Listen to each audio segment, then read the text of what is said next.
CR1 is now in session.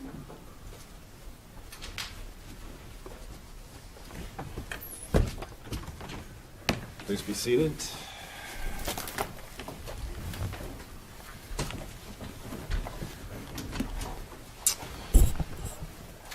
Good morning. This is the time set for oral argument in the case of Ray versus Heikkinen. Hopefully I have not butchered those names. Our civil number 17-0233. Each side will have 20 minutes within which to present their arguments here this morning. Appellant may reserve some portion of that for rebuttal, but Mr. Abney, it's up to you to keep track of the time in that regard. We have reviewed the briefs, we've been through the record, we've conferenced the case, so we're familiar with the underlying facts and issues, so please keep that in mind as you make your arguments here this morning. We're recording the proceedings, both audio and video. The video portion will be available on YouTube in a matter of days after the argument is completed. But since we are recording this, I would ask that as you approach the podium, please identify yourself and your clients for us. With that, Mr. Abney.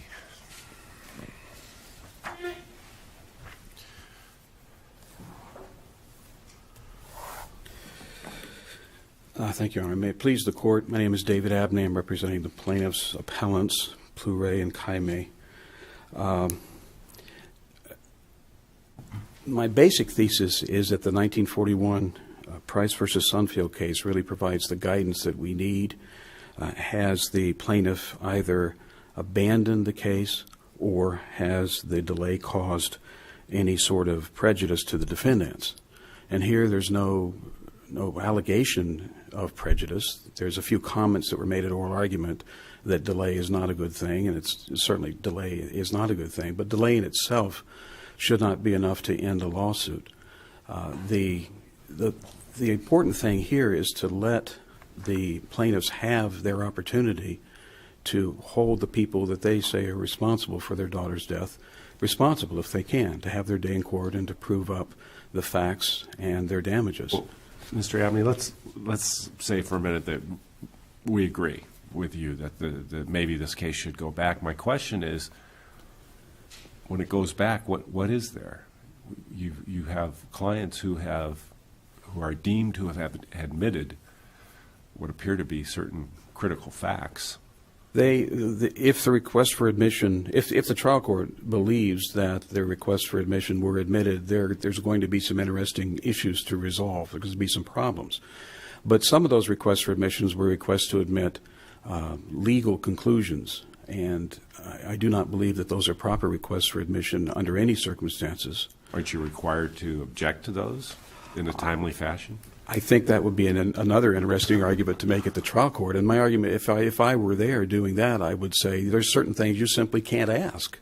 It doesn't matter if you object or not object. If it calls for a legal conclusion, you ask that question, then you can't be bound by a question asking for a legal conclusion. It's an improper question from the start. So I do not believe you need to object to it. I would object very strongly to it, but I don't think you need to do that. And the other thing was, it was a very oddball question. It was admit that the accident did not cause you any sort of loss of consortium or whatnot. And I would be very fine and precise at the trial court on that and say, no, it wasn't the accident, it's the death of their daughter. And certainly the other side will say, well, it's the same thing. I don't think it is. Because the accident directly affected one of the parents, because the father was right there in the crosswalk area with his daughter as they were crossing the street, pushing their bicycles along. So the accident itself certainly had a tremendous effect on the father. He was within the zone of danger and suffered immense emotional distress because of what he personally saw.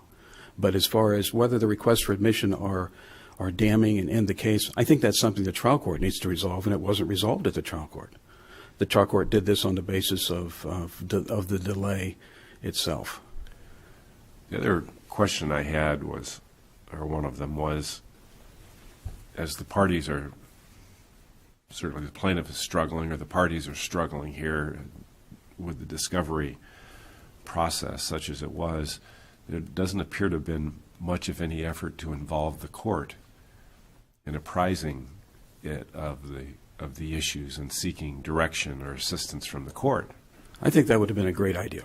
I think to tell the court we're having big problems here, and we hope the court will extend any deadlines and keep the court involved in the whole process. That would have been a great idea. Nobody did it, either the defense or the plaintiff. Well, but is that a factor we should consider in how we evaluate whether the plaintiffs abandoned the case?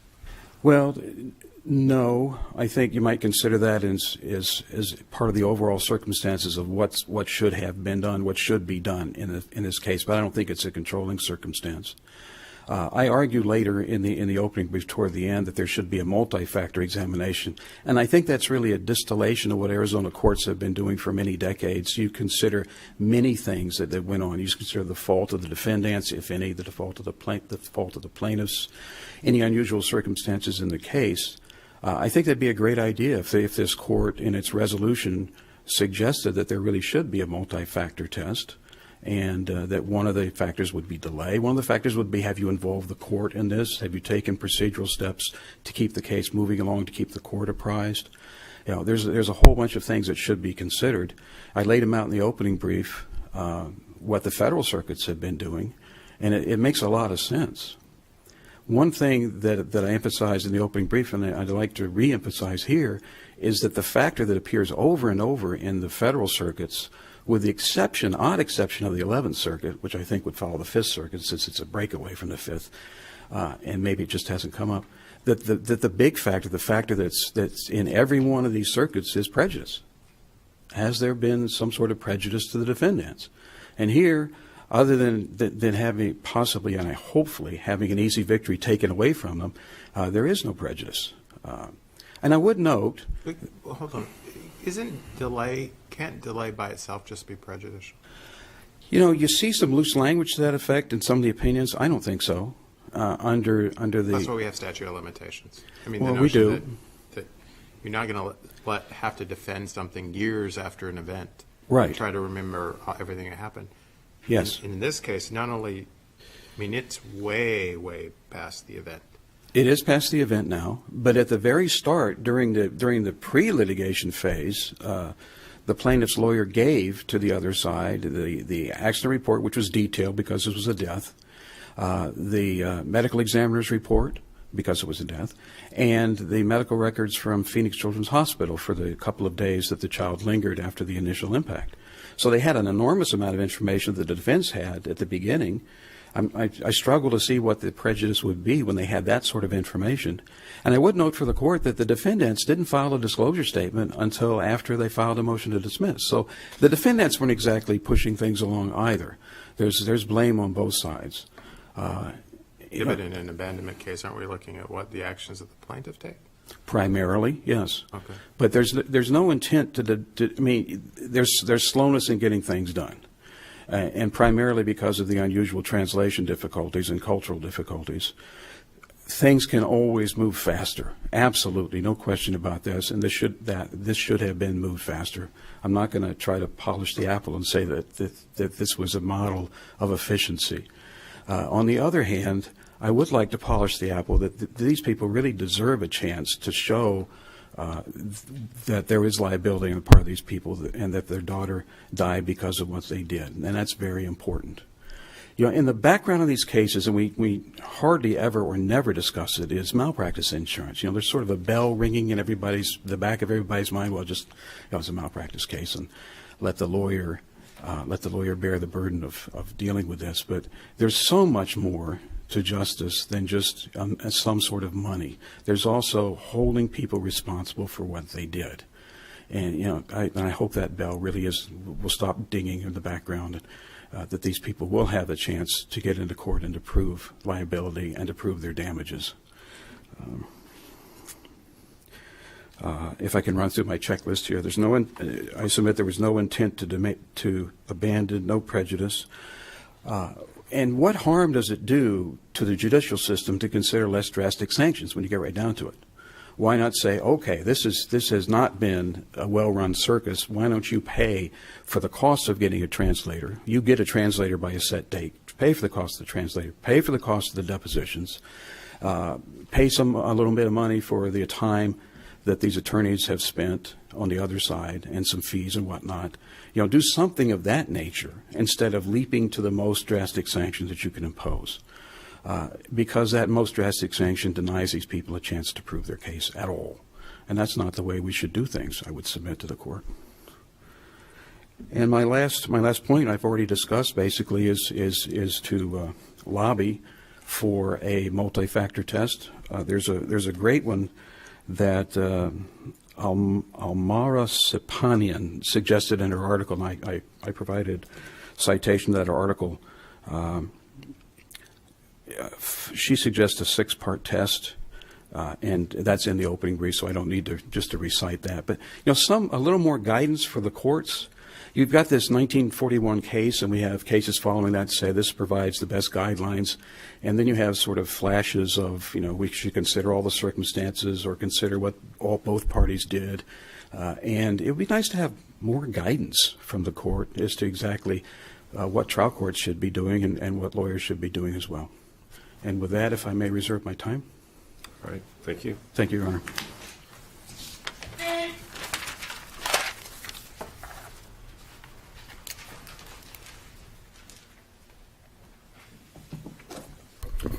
Good morning, Your Honors. Trevor Gardner on behalf of defendant appellee Kenneth Williamson. And, Your Honor, really the only questions that we have before us is whether or not the plaintiffs have abandoned their case. We have that appellant's counsel wants us to put into place a multi-factor test, but that is not Arizona law. What happened in Arizona law is based on price, and there's only one question. It's either this happened or it didn't happen. Either there was an abandonment or that there was prejudice against the defendants. And we submit that both of those Wait a minute, doesn't it require both? Actually, it says or. On page 11 of our brief, we have that in there. It says that it is either the plaintiff has abandoned the case or caused delay that prejudiced the defendants. And so we just have to prove one or the other. We also submit that the appellants actually have waived any argument as to prejudice. That was not an issue that was presented before the Superior Court. And so because it wasn't presented at that time, it had only been presented before this court after they filed for the appeal. And so we have to look at, and the counsel. No, just a second. Didn't you argue below, or the defense argue below, that this inordinate delay was in fact prejudicial to your clients? There is argument about that after the court or after the appeal was made, because that was their main argument within their brief, was that there was no prejudice. And so in response to that, we first put in there that, one, it's been waived because it wasn't argued before the Superior Court, and then we responded to it just in case. We have to look at what the intent is. We hear from counsel that the intent was not to abandon the case. However, we have to look at the actions. Every party that is in this type of situation will argue that it was not their intent to abandon the case. However, what have the actions been presented by the plaintiffs from the very beginning? Liability has been in dispute from the very get-go. Since the answer had been filed, liability has been in dispute. If you look at the police report, there were, I think, 5 different witnesses. There are 2 different defendants, both my client and also co-defendant, and none of those were ever deposed. None of them were asked any questions. And I think the court hit the nail on the head when it talked about there's requests for admissions that were clearly asked, admit that this defendant didn't do anything wrong. And there was no objection, there was no response. And so if we look at the actions of the parties, I think it clearly shows that there has been a full and entire abandonment of the case. And so then we have to look and see what Judge Gentry was placed with. Judge Gentry was placed with a decision of determine what to do. And I think the judge actually recognized that. If this was taken back to the Superior Court, what would Judge Gentry have? We have a scheduling order that was presented, that was agreed upon by all the parties, that says in there clear as day that none of these dates will be continued unless there's been a showing of good cause. Good cause has never been shown because the same problems that plaintiffs discussed before this court and also before the Superior Court was the same problems that happened at the time that this case was initially filed and brought before the Superior Court. And that is that there's been a difficulty with discussions with the plaintiffs themselves about how to translate things or to interpret their language. That is not for the defendants to argue. That is not the defendant's purpose to help them. We're here just to defend our client's case. So the same argument would be that they don't have any good cause to show that there's any reason to continue those deadlines. So what would the court be presented with? There's been no disclosure, timely, of any witnesses, of any evidence. Let me interrupt for a second. Just something you said struck me as a little odd, because you said, well, it's really not the defendant's burden or obligation to be concerned about these difficulties. And I guess part of the issue here is that the defense wanted to take depositions, wanted to discover certain things of the plaintiffs, yet that couldn't be done without obtaining the appropriate interpreter. So isn't it, in our system, isn't it equally incumbent on the defense, to the extent you wish to achieve completion of discovery, that you cooperate and help find a solution to resolve that? And I would say yes, Your Honor, but maybe I misspoke. What I meant, Your Honor, was that the plaintiffs have the burden of proof. And so they must present all the evidence to show that either one of the defendants did something wrong. The defendants do not have to present a defense if they choose not to. They do have an obligation to participate in the defense, and that's what's been done, I think, has been accurately portrayed within all the emails saying, if you provide us with the disclosure, we'll continue with the depositions. There was always that caveat, if you have to do your part before we can continue with the depositions. And then all of a sudden it just goes dark. All of a sudden there's nothing. The only thing that you see that's communicated between the parties was that there was a request that was made to extend the expert deadlines, which was readily agreed upon by the defense counsel. And yet, even with those two continuations or extensions of deadlines, still nothing took place. Again, the defense has the right to choose whether they do or do not do anything. However, the plaintiff does not have that right. The plaintiff does have that burden of proof, and at this point in time, when the deadlines had passed, they had presented nothing. They had not presented any evidence that a jury, within any reason, could determine who has liability, who doesn't. And in fact, if you look at the request for admissions, they've already deemed that both the defendants had not done anything wrong, that there had not been any damages. When we look at the claims that have been brought by the plaintiffs, one of them is for emotional distress, and there has to be a physical manifestation of that. None of that had ever been shown. And so again, there's no evidence that Judge Gentry could go upon saying, yes, let's go ahead and continue this. Let's go ahead and go forward with the trial. At that point in time, before the deadlines expired, there had been nothing presented to the defense, at least, that had any witnesses, any evidence, any indication of damages. It was merely them saying, we didn't have enough time. Well, except your motions weren't motions for summary judgment on the merits. They were motions to dismiss for failure to prosecute. So, while I understand the argument, I'm not really sure it's relevant here. Your Honor, you asked before what would happen if this case was admitted and placed back to Superior Court. So that's what I'm trying to go about, is what would happen at that point. It would be the same situation. Plaintiff's counsel has mentioned on many occasions is that she had other choices that she could have made. She could have done, Judge Gentry could have done lesser sanctions, but in the fact that wasn't an option, because the only option that was reasonable before the court was whether or not there was any abandonment or failure to prosecute. And based upon the evidence, it's actually amazing what was written in the minute entry on February 21st, 2017, because she clearly outlines what were the reasons. This isn't a case where you can say, oh, the judge wasn't following the facts, oh, the judge wasn't listening to law, the judge just went off on a whim and just said, you know what, we're going to dismiss this. When there was a motion for reconsideration that was filed, plaintiff's counsel asked, Your Honor, if you're going to deny this, please present the facts. So here we have evidence presented in the minute entry as to why there was an abandonment of the case by the judge. Well, is there really a dispute that there was a lot lacking in the prosecution? You're not disputing, are you, that there were real issues involved in being able to bring this case forward? I think with every case there's going to be real issues. Okay, but some are more real than others. Right, and Your Honor, if there are real issues, such as in this case, then the plaintiffs have the burden of proof to present those in a timely fashion. And that's why it came out that we had to file a motion for summary judgment, because nothing was done.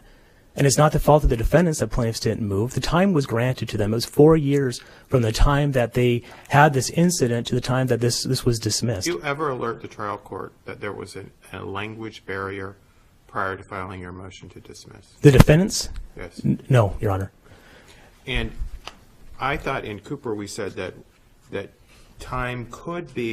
delay could be prejudice, but if there is anything that would indicate that it's not frivolous, that causing delay, that the burden shifts to you to show prejudice. And so if you look at the facts of this, in this case, Your Honor, is highly prejudicial for the defense. Now we're coming upon, I think it's over 5.5 years now. Their liability has always been in dispute. Over a period of time, every party is going to have a lapse in memory, lapse in recollection of events. You have witnesses, and I think there was 5 or 6 of them mentioned that have never been deposed.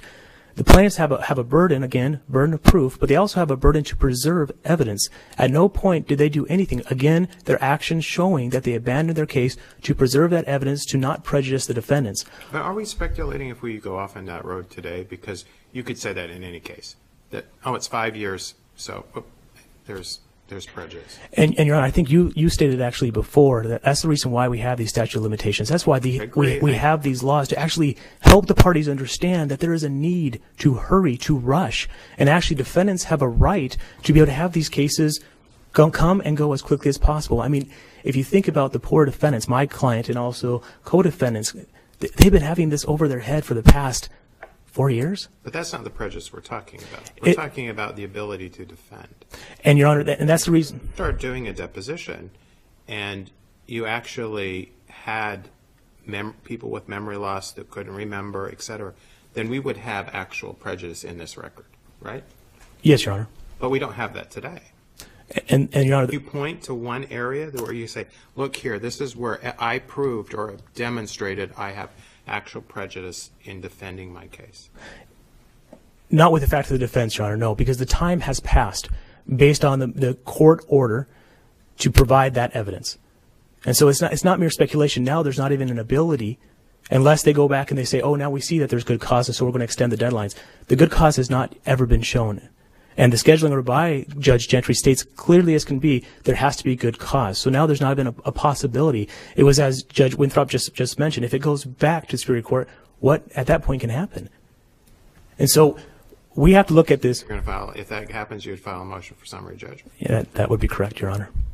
And so that's why Judge Gentry really had no choice. I mean, the options placed before her, was there an appearance of abandonment? And we look at it and we say, there was discovery that was sent out that was never responded to. There was liability that was disputed and no ability by plaintiffs to do anything about that. There are requests for admissions that at a minimum require an objection, which per the rules, that was never provided.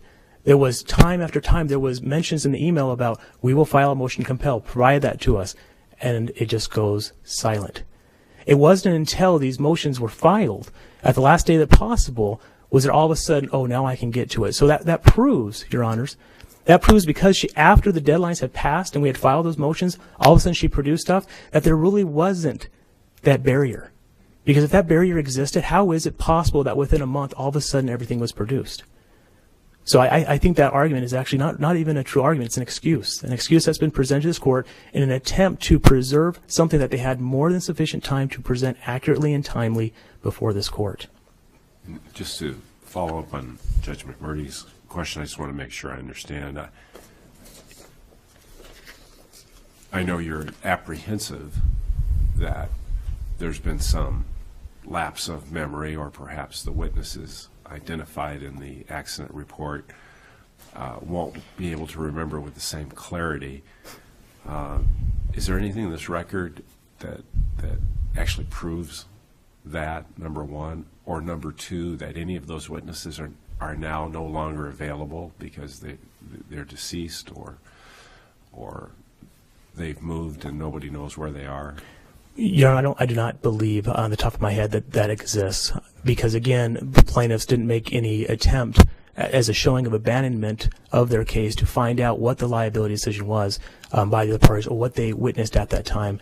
Most parties, when there's a liability dispute, at a minimum, they'll obtain an affidavit or a declaration just so that they can preserve for the record what those testimonies are. Well, I was really asking in follow-up of Judge McMurdy's observation about the case law, which shifts the burden to the defense to show prejudice under certain circumstances, and I was just inquiring as to whether there was anything in the record to support the defense position that they have in fact been prejudiced in this case. Your Honor, there's also, and I believe it was an answering brief of co-defendant, of Heikkinen, that there's also case law that says that time in and of itself, it can be prejudicial. Cooper, that's what it says. But it says if there's something more, then the burden shifts to you to show prejudice. And there hasn't been anything more that's been shown by plaintiff's counsel. There's been nothing more showing that there's any other reason besides they had this lack in the ability to communicate with their parties that this case should go forward. When in fact later on, after we filed these motions, did they actually start presenting evidence? So again, that negates their own argument that they had this difficulty. Well, except counsel, that's why I started off by saying, do you really don't dispute that there was a real issue in this case? And you said no, there isn't.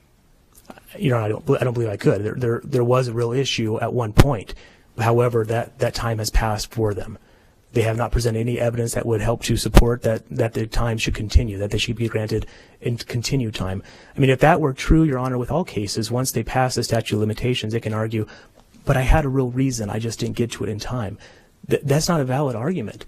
The court and the parties agreed and stipulated to these deadlines in order to assist them to get this done quickly and as efficiently as possible. It wasn't defense's issue, and nor our inability to cooperate with them to prevent that. They could have so easily have gone to us and said, we just need more time, which, based on the record, it shows we would have granted more time. Or they could have gone to the court and said, Your Honor, we can't communicate with our client. Can you grant us more time? None of that was ever done because it was simply an abandonment. And because they have an abandonment, the Judge Gentry's ruling was proper. I don't think I have anything else at this time. Thank you, Your Honors. Thank you, counsel.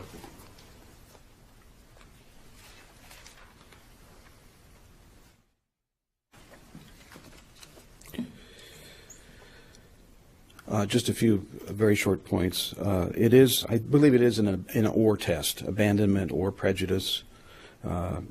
That's what the controlling case talks about. The defense did make an argument about delay at the trial court. I mentioned that in opening brief, page 32, but it was a very superficial kind of argument, and they didn't prove or establish any sort of prejudice. They said this case basically has been around a long time and it's stale. The implication being that they have problems because of that and they might be prejudiced, but they didn't develop it at the trial court, and they never presented evidence of any kind to show that there is a problem because of the delay. In a death case, of course, as you know, you get these detailed reports by the police department, the medical examiner's report, the documents from the hospital where the child was treated. So there's a lot of factual basis there already, and you can track down the witnesses and so forth. And let me ask you this question, because Mr. Gardner was referenced this a couple of times, and he said, look,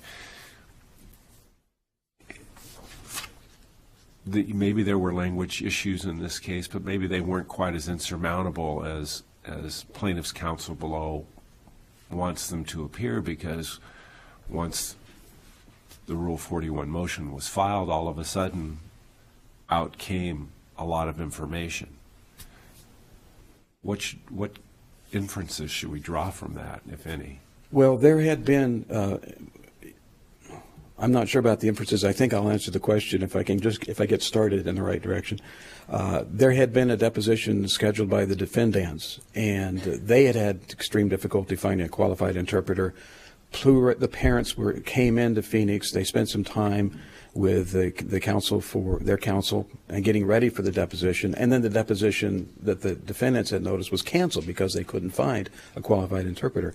And during that period, she developed a lot of information for the discovery responses, but she wasn't very happy with it because the interpreters that she had were not really very good at this. Karenni is apparently a very difficult, obscure language.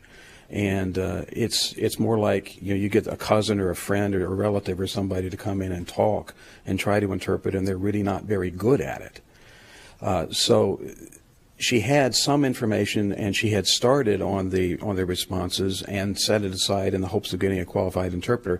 Then when the roof fell in on her, it's like she got a jolt of energy from the gods, and she went into hyperdrive. And as my colleague said, within a month everything was produced. And she did. She worked very, very hard to get all these things, all responses out, get everything out as fast as she could, and try to repair the damage from the months where everybody was sort of fiddling their thumbs waiting for the interpreter problem to get solved one way or the other. So I hope that answers the question there, that why there was that sudden spurt of activity. There was a groundwork already laid for it, and then she got further assistance and produced the materials as fast as she could after that.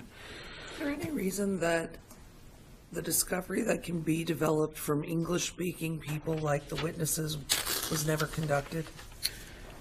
No, because she knew from, no, not at that point. She knew from the father what had happened. He was right there and saw it all. And so she had a very good idea that these people were not paying attention, and they had the police report, and enough to have a pretty effective complaint. My colleague across the aisle inadvertently said, well, there were motions for summary judgment, and they weren't. There were motions to dismiss, as Judge Winthrop mentioned. And, in that sort of situation, the well-pleaded facts of the complaint are taken as true. All reasonable inferences are taken for the non-pleading party. The facts are viewed in the light most favorable to the non-moving party. It's a good standard if you're a recipient of a motion to dismiss and not a motion for summary judgment. And it may be, when it gets back to the trial court, if there is some sort of problem with witnesses or evidence has gone stale, there's remedies for that. Motion for summary judgment on spoliation, or even a good old-fashioned motion for summary judgment on latches, saying, you've delayed and the witnesses have died or moved away, we can't find them, or there's key evidence that we absolutely have to have and it's just not there anymore. But those are things that the trial court can resolve, just as the other issues that the trial court can resolve about the request for admission. Just how damaging are they? Are they case dispositive or simply case weakening? And that's an important distinction for the trial court to work through when the case goes back down. Mr. Abney, in assessing the notion of abandonment, can the court consider the fact that a month after the motion's filed, all of the discovery's done, yet nothing was done for, 2 years prior to that? Well, nothing was done on the surface, certainly, but behind the scenes there were things going on. I think the court should consider every circumstance it can dream up that might affect this. This really should be not just a one pony show. This should be, well, there's all these other circumstances. We need to consider all of them. With the preference, of course, and I hope the preference would always be to let these parents have their day in court, to establish liability and to prove up their case. I could go on, and I'd rather not. If there's no further questions, I will surrender my time to the court. All right. Thank you, counsel. Thank you, sir. We appreciate the opportunity to visit with both of you this morning in these arguments and have had the opportunity to review the briefs. We'll take this matter under advisement and issue a written decision in due course. We're going to take a brief recess to allow counsel for the next case to come forward and get set up. That we are at recess.